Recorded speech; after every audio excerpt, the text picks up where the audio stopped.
What's going on, y'all? Welcome into another episode of The Jump. We now have 3 games left of the 2024-2025 college basketball season. I don't really have a whole lot of wrapping up to do for the Elite Eight. I mean, it was another round of essentially chalk. So, with that being said, we do have the history being made or being tied. Tying with 2008, where this is the only Final Four since then to have all 1 seeds make it to the Final Four, which makes it the second time ever, just 2008 and then this year. Like I said, I've said it numerous times at this point. Yes, it kind of sucked the early rounds not to have those huge upsets like we're used to having.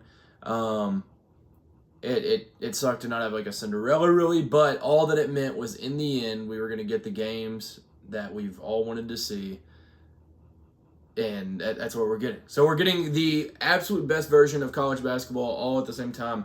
The 4 best teams that we've known the whole year.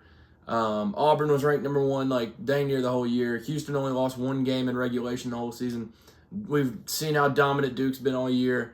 Florida was more recent, but like we could kind of tell they were hot all year. Like, this is the best 4 teams all year. They get to battle it out for a national championship, and you can't ask for much more than that. So I think it's going to be an incredible Final Four, and I'm super excited for it. So we'll talk about that a little bit, and that's about it. 3 games left, so let's get straight into it. Like I said, first Final Four since 2008 where all 1 seeds made it. Second time ever in the history of college basketball that this has happened.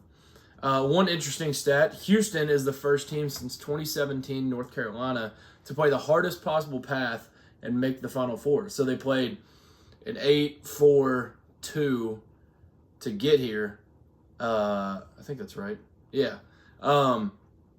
First team since 2017 North Carolina to make that, where they've had the hardest path and they still make it to the Final Four. So, my bad. So 16-8-4-2. That's their path. Now they're here. What do they have in common with 2017 North Carolina? Hopefully winning a national championship. 2017 North Carolina won it. Battle-tested, hard path. Houston's in the same shoes. They had the toughest 8 seed. They had maybe the best 4 seed with how Braden Smith was leading that team in the second half. And then they play an incredible Tennessee team that they end up beating by 19. So the path was absolutely difficult, and now they get to play an absolute freak of nature and Cooper Flagg leading this Duke team. So that's obviously a good stat for Houston, the first team since then to do so. And also, like I said, these 4 teams were the best teams all year. All 4 of these teams in this Final Four are all top 10 KenPom teams in history. This is a analytics system that's been created in like the mid 1990s. So since the mid 1990s, these 4 are all top 10 teams in efficiency of all time. This is crazy. So all 4 of these teams are just historic. I don't remember where they technically ranked. Duke was like 3rd or 4th, maybe even 2nd. But yeah, what an incredible year. And all 4 of these teams are kind of coming from different areas. Like Auburn playing the most brutal conference schedule in college basketball history, and also racking up probably the best resume of all time going into a tournament with who they were able to beat, how many quad 1 wins they get, who they played, everything. So they're coming from that direction. Duke, they struggle a little bit early. They lose on some like crazy things to some really good teams early, and then they just dominate their conference. And Cooper Flagg gets hurt. They still dominate, and they just continue to roll, and they are just destroying teams in this tournament. Houston, like I said, only lost 1 regulation game, and it was like their 2nd game of the year. So they're just coming in. They're a team that used to be overlooked because they were in the AAC, and then they get to this point where they're in the Big 12, and they just take over the conference and dominate it. And Kelvin Sampson's done just an incredible job there. So they're coming from there where they just win all the time. And then Florida, you get a guy, Todd Golden, who's new, Walter Clayton, Elijah Martin, Will Richard, all transfers from mid-majors, being Belmont, FAU, Iona. These guys that have a whole lot to prove with a deep front court to back them up. and they go and they win at Auburn, they win at Alabama, they win all these crazy games. They dominate the non-conference, and they're coming from that side. All four of these teams have a different looking resume, but they're all super, super experienced. A lot of older guys. Duke's by far the youngest team here. I mean, Auburn's older than some NBA teams. And so that's why I think it's going to be an incredible Final Four. They all have their different resumes and their different strength of schedules. And I mean, Duke has the number one offense, number one defense, but like Houston, built on defense, but has great shot makers now. They're not like the Houston offense that everybody talks about in these years past, so they have the offense that can go with the defense. Auburn, when they're playing at their best, nobody's beating them. Duke's the only team to beat them, really, while playing good, and that was by Isaiah Evans hitting 500 threes. So Auburn, when they're at their best, they're probably the scariest team in here. Florida, they beat Auburn in Neville Arena. Like, all of these teams just have all they need to back it up.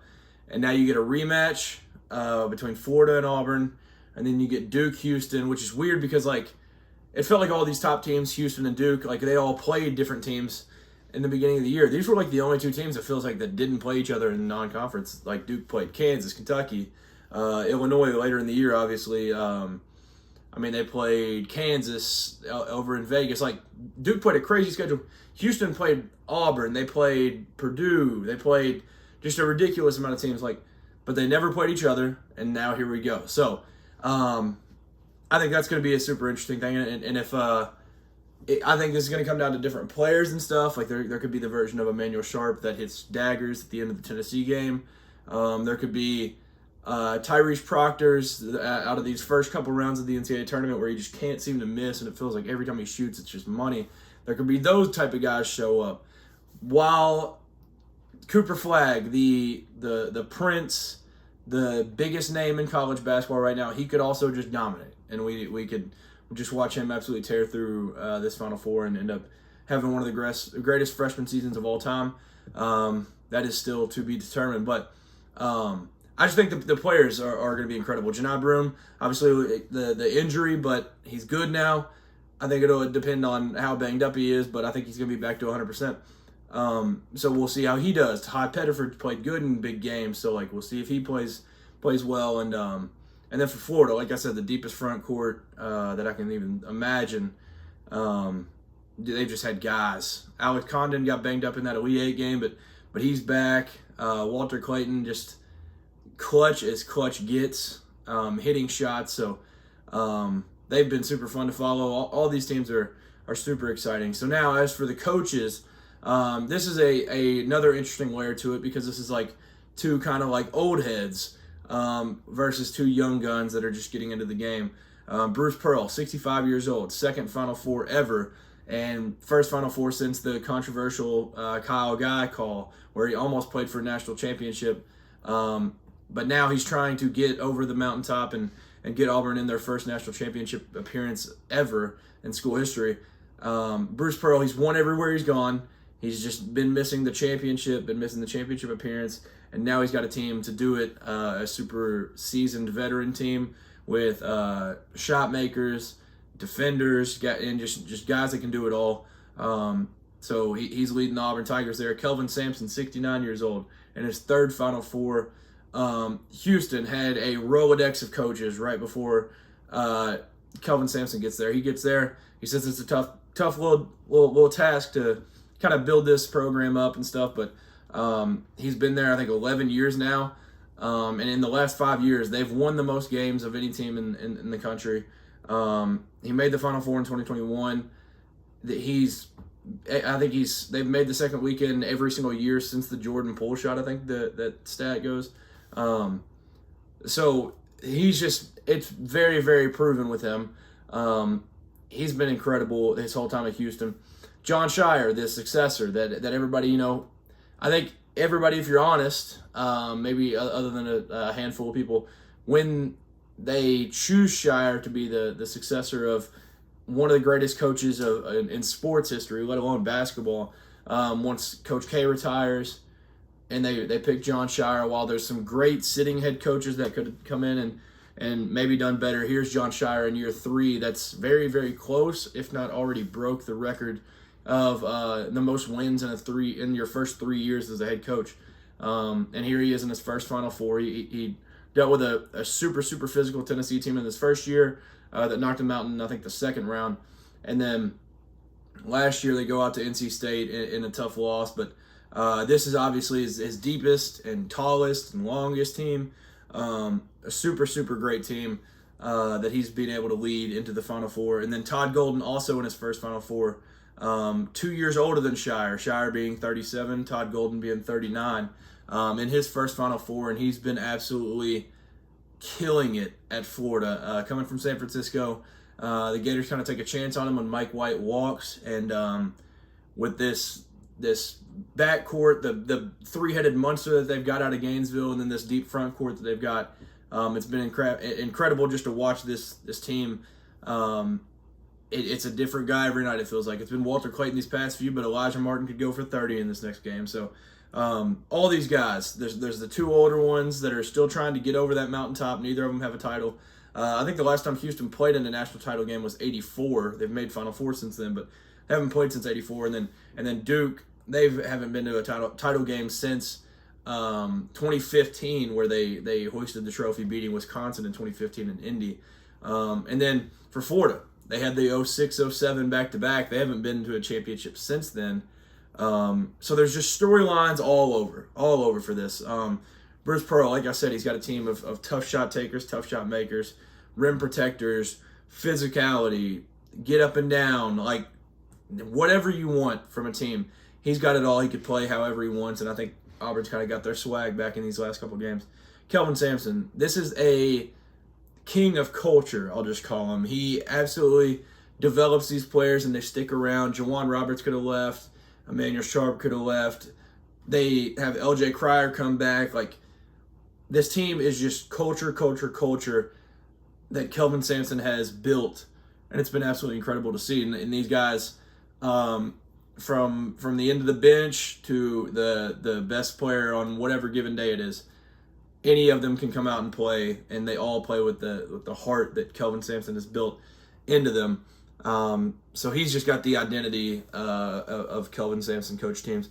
Jon Scheyer, it's crazy to say he's built something crazy in his third year, but here we are. Shortest guy on the team, I think that plays is Sion James, who's 6'5", but they really play like Proctor, who's like 6'5", 6'6", whatever.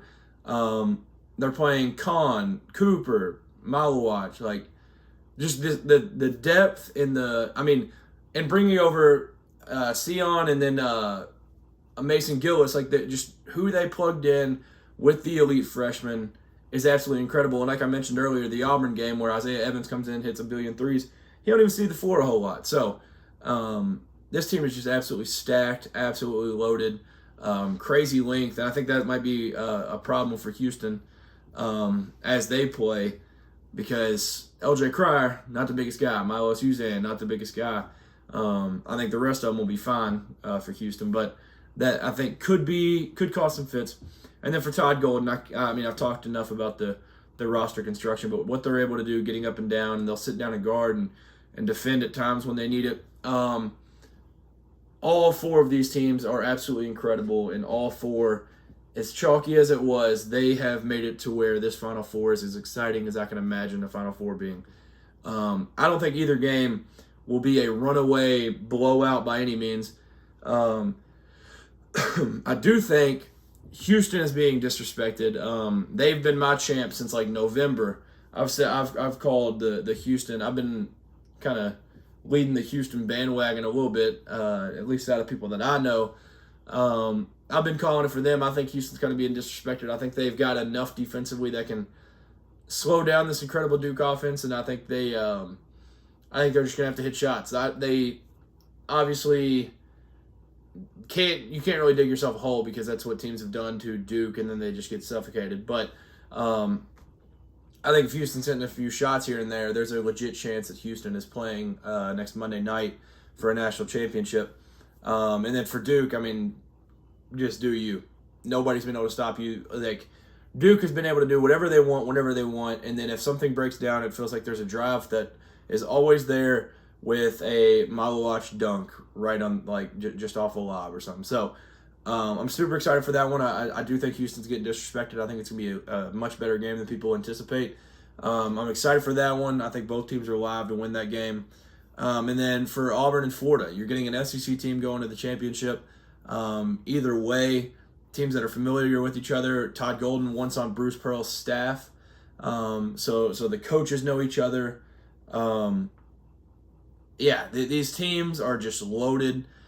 This game's just going to be incredible. That's the only way I can put it. I think Florida kind of shocked them in the regular season. That was kind of the game that I think America woke up on Florida, where everybody was like, okay, this Florida team's legit. So I think both teams are going to be well prepared in this one. In Florida, they can't play in the first half the way they have in these last few because they've been playing with fire a little bit. So like I said, this Final Four is going to be absolutely incredible. The coaches, all the storylines, everything. It is going to be amazing. I can't wait for it. You all leave comments what you think and what you're excited for this Final Four. So San Antonio, here we come, and games coming up, and this is kind of my preview. So thank you for tuning in. I plan to be back, if not Monday before the Final Four, it'll be after. That's kind of a recap, and I'll talk then. So thank you for tuning in. Have a great week. Enjoy the games this weekend and going into Monday. And peace.